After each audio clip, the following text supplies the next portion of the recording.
Hello, loves, and welcome back to Your Hero's Quest. Today, I wanted to talk all about unlearning everything you know to create the life of your dreams. Because more often than not, that dream reality is not going to be achievable within the bounds of society's programming and the conditioning, beliefs, and patterns that we have held onto for so long. We have to answer the hero's journey call into a new iteration of belief and of ourselves. And as we know on the hero's journey, after answering that call, every hero must cross the threshold into the unknown. At this threshold will be a guardian in his or her present reality, present sphere of existence and of experience. The only way we can move into a new zone of experience, as Joseph Campbell calls it, is by crossing this threshold. This quote explains it from Hero with a Thousand Faces. The adventure is always and everywhere a passage beyond the veil of the known into the unknown. The powers that watch at the boundary are dangerous.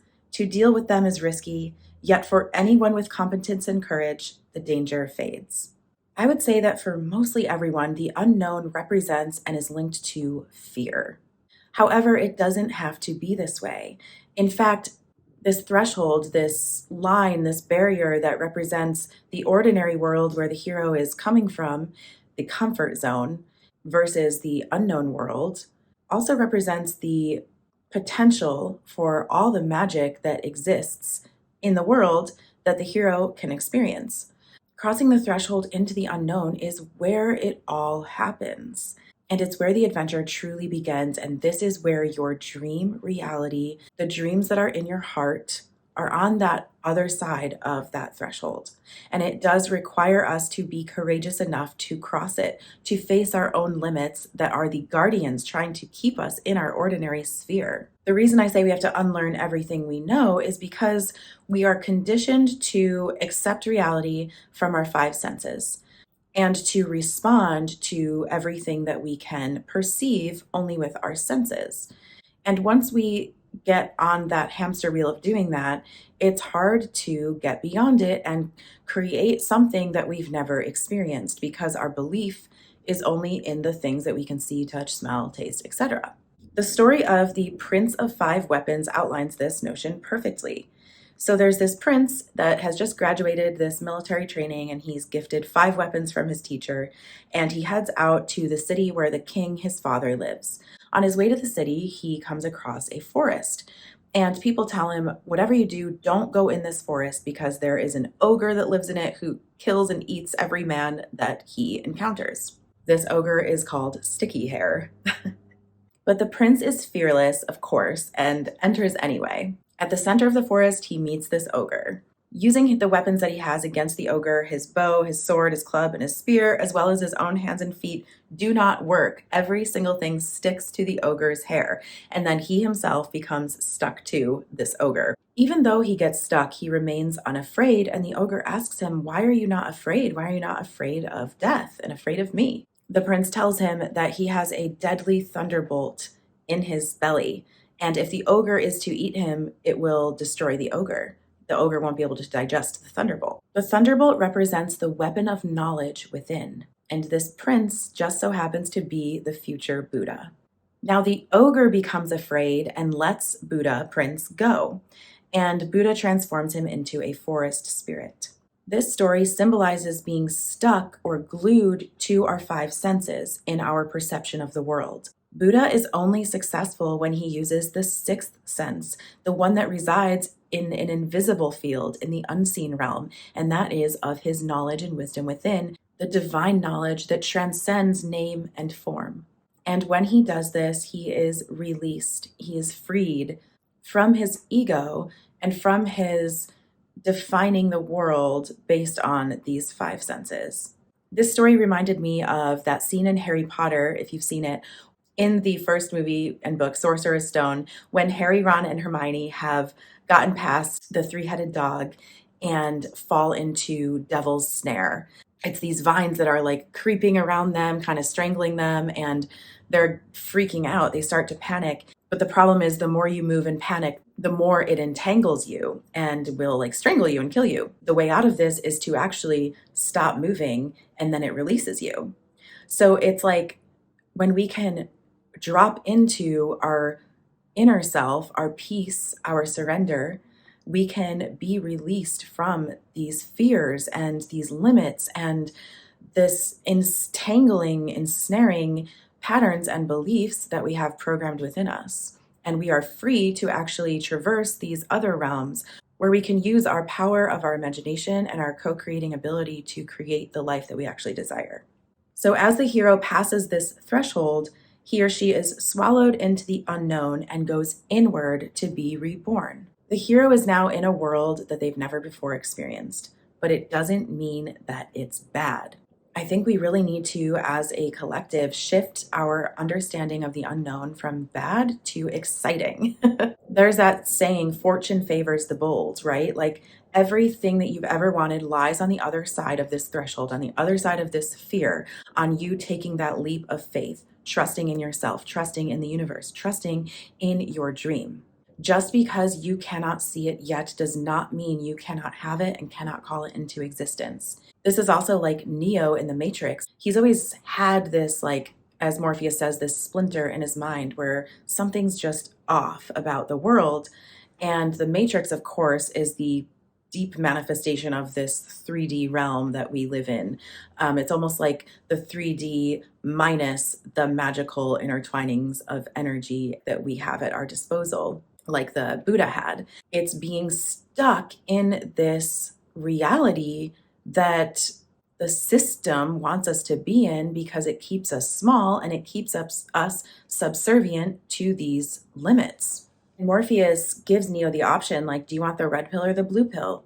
You know, you can stay asleep or you can wake up to the real reality, the real truth. And of course, he takes the red pill.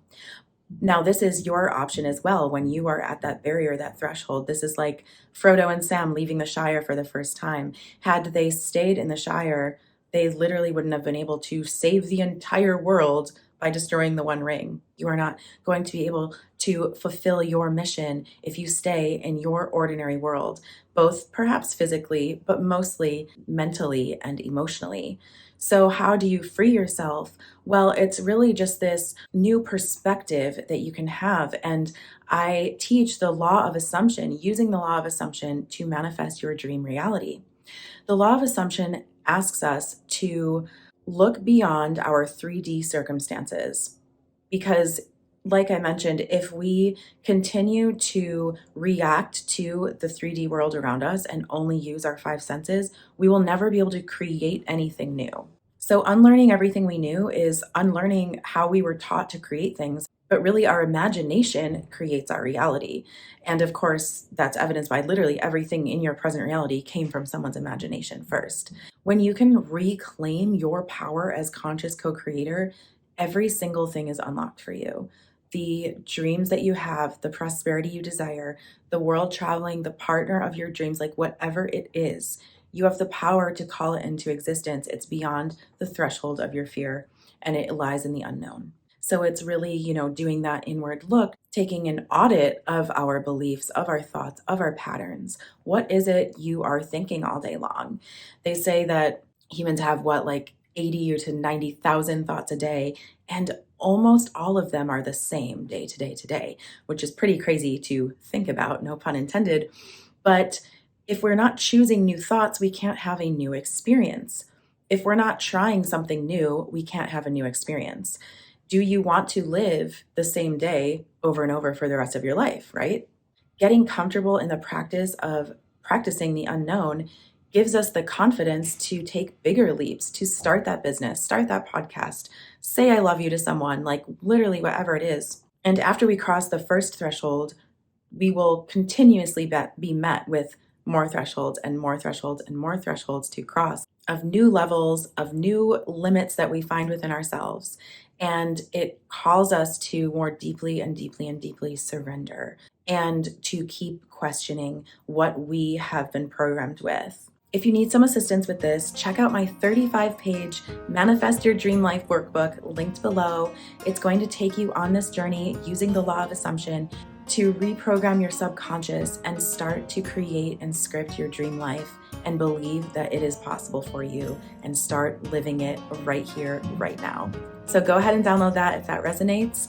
I would love to be your guide. So not only does the law of assumption ask of you to look beyond your current circumstances, but it's really to get ahead of the experience you desire by visualizing it now and feeling into it as if it has already happened, feeling as if your wishes have already been fulfilled. This is the secret to manifestation. This is the secret to creating the life of your dreams.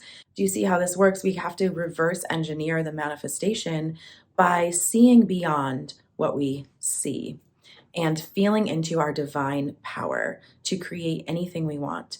And it's okay if the reality, the physical reality, takes a minute to catch up to your new way of being, to this, threshold you've crossed, because everything that we see right now is a manifestation from a previous version of ourselves and the thoughts we were having. So that's why it's important to continue to look beyond this and continue to believe in your visualization, in whatever you've placed on your imagination screen.